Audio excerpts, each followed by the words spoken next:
Welcome back ناظرین، چلتے ہیں پروگرام کی جانب۔ راحیلہ یہ بتائیے کہ آج کے لکھاری اور ماضی کے 15-20 سال قبل جو لکھا جاتا تھا کیا فرق ہے؟ آج کے اور 15-20 سال پہلے کی اگر میں بات کروں تو زمین آسمان کا فرق آ چکا ہے۔ اگر فلموں کی بات کی جائے تو آپ دیکھیے گا کہ پرانی جو فلمیں ہوتی تھی وحید مراد اور محمد علی، شبنم وغیرہ، ان کی باقاعدہ ایک جوڑی بنتی تھی، مطلب ہیرو ہو ہیروئن ہو، ان کی ایک جوڑی کلک کرتی تھی۔ اس جوڑی کو جا کر دیکھنے کے لیے لوگ، چاہے اسٹوری کوئی نہیں دیکھتا تھا، ٹھیک ہے، رومانٹک سی فلم ہوتی تھی اور آج کل وہ جوڑیاں نہیں بن رہی، ٹھیک ہے۔ اور دوسری بات جو آج کل کے اور پچھلی 15-20 سال پہلے کی فلموں میں فرق ہے، وہ یہ کہا جاتا ہے کہ بھائی فلاں چیز سے آپ وہ چیز دیکھیں، ہمیں یہ چیز چاہیے، مطلب ہمیں گائیڈ کیا جاتا ہے کہ کوئی انگلش فلم ہے اگر بہت زیادہ ہٹ ہو چکی ہے تو ہمیں کہا جاتا ہے کہ بھئی آپ یہ انگلش فلم دیکھیں اور اس سے ملتی جلتی ہمیں آپ فلم دیں۔ مطلب آپ کو رائٹر کا اپنا آئیڈیا نہیں چاہیے، چاہے آپ کتنی اچھا آئیڈیا، کتنی ڈفرینٹ آئیڈیا لے کر ان کے پاس جائیں، تو مداخلت بہت زیادہ ہے۔ تو پرانی فلموں میں اگر دیکھا جائے تو یہ چیزیں نہیں ہوتی تھی۔ رائٹر اپنا کام کرتا تھا، ڈائریکٹر اپنا کام کرتا تھا، ایکٹر اپنا کام کرتا تھا، لیکن آج کل جو ہے ایک بندہ ہر چیز میں انوالو ہوتا ہے۔ تو میں یہ سمجھتی ہوں کہ بہت فرق آ گیا اس وجہ سے، اسٹوری میں، ایکٹنگ میں، اور کچھ اپنوں کو نوازنے والی چیزیں بھی بہت زیادہ ہونے لگی ہیں۔ جیسا مجھ جیسے رائٹر جن کا کوئی ریفرنس نہ ہو تو ان کے لیے آج بھی مشکلات ہیں، اپنا ایک قدم جمائے رکھنا آج بھی ان کے لیے مشکل ہے۔ آپ کا کہنا یہ ہے کہ آج کل کے زمانے میں میرٹ سے زیادہ پرچی سسٹم استعمال ہوتا ہے؟ جی مجھے تو ایسے ہی لگتا ہے، یا پرچی سسٹم کہہ لیں آپ، یا پھر اپنوں کو نوازنے والی جو ایک رسم چلی ہوئی ہے۔ مطلب اگر باپ پروڈیوسر ہے تو بیٹا بیٹی ان سب کی انٹریز ہوتی ہیں۔ میرے خیال سے تو میرٹ کہیں بھی نہیں ہے، میں نہیں سمجھتی کہ میرٹ پر ہوتا ہے۔ تو اس کا اثر نظر آ رہا ہے آپ کو؟ جی ہاں، فرق فیل ہوتا ہے، کیونکہ جو ٹیلنٹڈ لوگ ہیں، باصلاحیت کام کرنے والے لوگ ہیں، اور کافی خواری کے بعد بھی انہیں چانس نہیں مل پاتا۔ جیسا بھی تھوڑی دیر پہلے بھی میں نے آپ سے کہا کہ مجھے آج بھی قدم جمانے کے لیے بہت محنت کرنی پڑ رہی ہے۔ تو اگر یوں کہا جائے کہ ڈیڈیکیشن اور ڈیووشن اور پیشن کی بجائے مادہ پرستی زیادہ ہے، بالکل بالکل، یعنی کہ اس فیلڈ میں اگر پیشنیٹلی کوئی کام کرے اور میرٹ کا خیال رکھے تو حالات بہت بہتر ہو سکتے ہیں، ڈفرینٹ ہو سکتے ہیں۔ بالکل، آپ کو اچھی چیز دیکھنے کو ملے گی، بہترین ایکٹنگ دیکھنے کو ملے گی، بہترین ڈائریکشن دیکھنے کو ملے گی، لیکن ایک تو کاپی کیٹ بہت زیادہ آ چکے ہیں، اور اس کے علاوہ مطلب بہت زیادہ مداخلت ہے رائٹرس کے کام میں بھی بہت زیادہ، کہ آپ ایسے نہیں، ایسے کریں، نہیں یہ سین ہمیں نہیں چاہیے، یہ ہٹائیں، آپ یہ لکھیں، نہیں آپ نے کیا ڈائلاگ لکھا یہ کاٹیں، اور اس طرح مطلب مداخلت بہت زیادہ ہے۔ اچھا یہ بتائیے کہ آج کل کا جو افراتفری کا زمانہ ہے، دور ہے، جس میں بہت ساری اپرچونیٹیز ہیں، ایک کلک، انگلی کے ایک اشارے پہ آپ دنیا جہاں کی چیزیں دیکھ سکتے ہیں، کمپٹیشن بہت بڑھ گیا ہے، تو ان حالات میں ایک لکھاری کو اپنے آپ کو منوانے میں کتنی دقت ہوتی ہے؟ میں سمجھتی ہوں کہ بہت زیادہ سخت مقابلہ ہو چکا ہے، اور جان کی بازی ایک طرح سے لگانی پڑتی ہے، آپ کو پروف کرنا پڑتا ہے کہ آپ نے بیسٹ چیز پیش کی ہے، اس کے لیے آپ مطلب پوری جان ڈال دیں، بس اپنے اسکرپٹ میں پوری جان ڈال کے لکھنی پڑتی ہے کہ بھائی یہ چیز میں یہ دکھانا چاہ رہی ہوں، میں یہ چیز شو کرنا چاہتی ہوں، اور کافی کمپٹیشن بہت زیادہ سخت ہے۔ تو حقیقت یہ کہ واقعی سخت سامنا ہے، سخت مقابلے کا۔ ایک لکھاری جب اپنی تصنیف کسی کے پاس لے کے جاتا ہے، ڈائریکٹر پروڈیوسر کے پاس، تو اس میں اس کی اپنی ذاتی پسند کس حد تک شامل ہوتی ہے؟ یعنی کوئی ایسا کرائٹیریا ہے کہ فلاں ڈائریکٹر کو دیا جائے یہ بہت اچھا کام کرے گا؟ جی بالکل ایسا ہوتا ہے کہ آپ میرے مائنڈ میں جو چیز ہے، اس کے لیے رائٹر اور ڈائریکٹر کی کیمسٹری ملنا بہت ضروری ہے، کیونکہ جو میں لکھ رہی ہوں، جو میرے مائنڈ میں ہے، کیا آپ وہ پک کر رہی ہیں جیسا میں چاہتی ہوں، جیسا میں نے لکھا ہے اپنے مائنڈ میں، جو سین میں نے لکھا ہے، کیا آپ ویسے ہی اس سین کو پک کر رہی ہو، یہ دیکھنا ہوتا ہے۔ تو اچھے ڈائریکٹر کی پہچان یہی ہے کہ اگر میں نے کوئی سین لکھا ہے جیسا میں نے اپنے مائنڈ میں رکھ کے لکھا ہے، جو میرے مائنڈ میں چل رہا ہے کہ اس کو ایسے ہونا چاہیے، یہاں سے یہ ہونا چاہیے، وہاں سے اور ڈائریکٹر نے اس چیز کو ویسے ہی پک کیا تو یہ ایک بہترین ڈائریکٹر کی پہچان ہے. ادروائز اگر کوئی ہوگا ایسے ہی کہہ لیں کہ چھوٹا موٹا ڈائریکٹر کوئی ہوگا تو وہ چیز پک نہیں کر سکے گا. میں اسے سمجھانے کی اگر کوشش بھی کروں گی تو وہ کہیں گے نہیں آپ کو زیادہ بہتر پتہ ہے یا مجھے بہتر پتہ ہے. عموماً جو ہے اس قسم کے جملے سننے کو بہت ملتے ہیں. اگر میں کسی سے کہتی ہوں کہ بھئی میں نے یہ سین اس طرح نہیں لکھا ہے, آپ اس کو اس طرح کریں, تو ایک میں اپنی ساتھی ڈائریکٹر کا نام لینا چاہوں گی, ارشیلا حسین ہیں. وہ ماشاءاللہ بہت اچھی ڈائریکٹر ہیں. جب میری ان سے فرسٹ میٹنگ ہوئی تھی, ہم دوستوں کی طرح ملتے تھے, بہت اچھی ہماری کیمسٹری میچ ہو گئی تھی.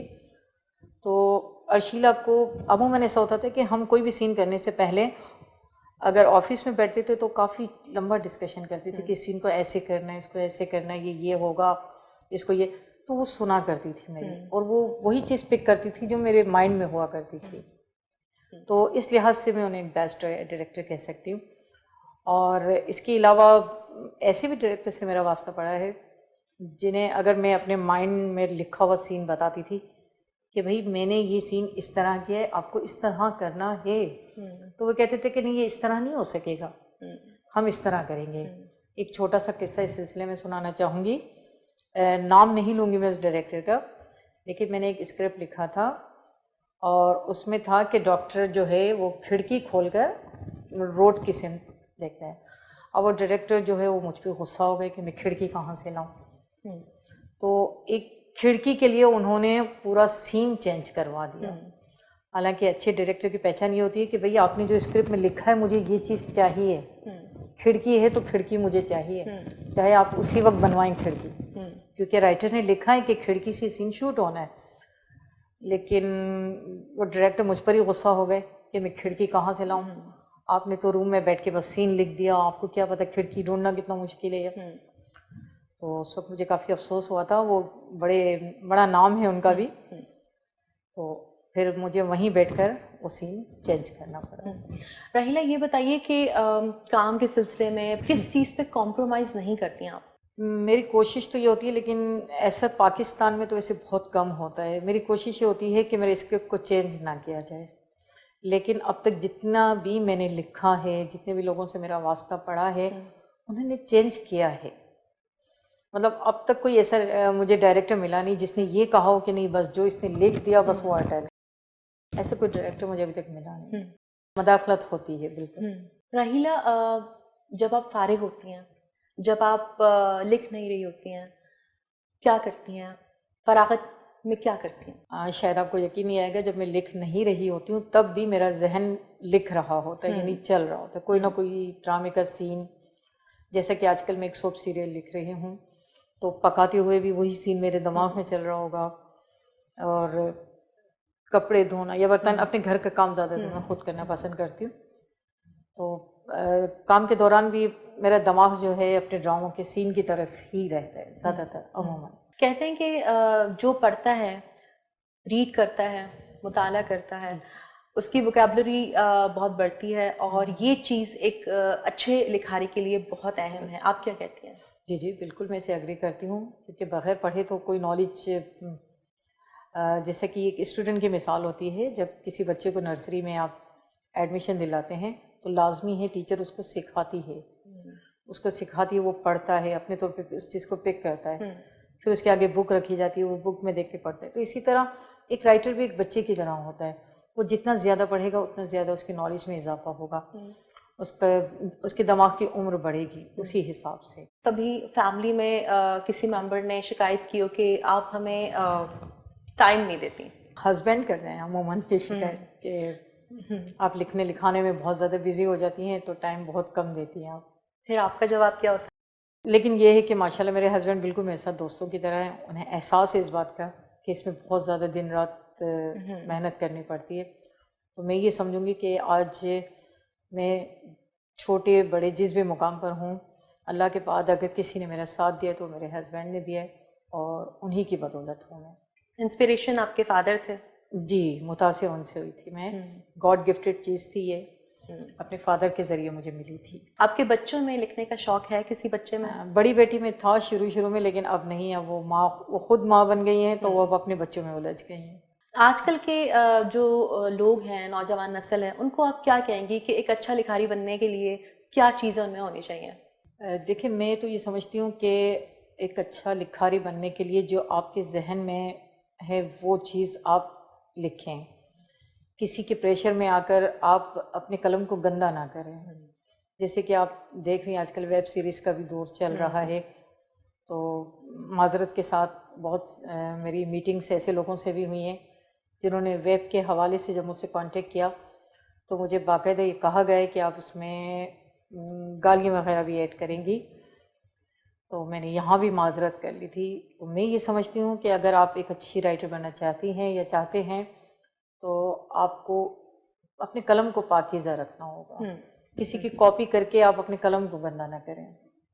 ناظرین، ایک لکھاری ترجمان ہوتا ہے، ایک اچھے معاشرے کی تشکیل میں بہتری کا ترجمان ہوتا ہے، اور اچھا لکھاری بہت ہی جو ہے وہ ناصحانہ رول کر سکتا ہے پلے، اگر وہ اپنے تصنیف میں یہ ظاہر کرے. تو میں یہ سمجھتی ہوں کہ ایک لکھاری، آپ کوئی کردار معاشرے کے لیے لکھ رہے ہیں تو یہ کسی بھی نوجوان نسل کو تباہ کرنے کے لیے بھی ہو سکتا ہے اور اس کو راہ راست پہ لانے کے لیے بھی ہو سکتا ہے.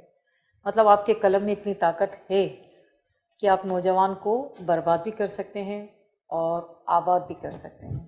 بالکل ہوتا ہے، طاقت ہوتی ہے رائٹرز کے قلم میں. آپ کا بہت شکریہ راحیلہ صاحبہ. قلم میں بہت طاقت ہوتی ہے. یہ قلم کی طاقت ہے جس نے پاکستان کا تصور دیا. قلم کی طاقت کا صحیح استعمال کیا جائے تو یہ دنیا بہت خوبصورت ہو سکتی ہے. فرزانہ اقبال کو اجازت دیجیے. اللہ حافظ.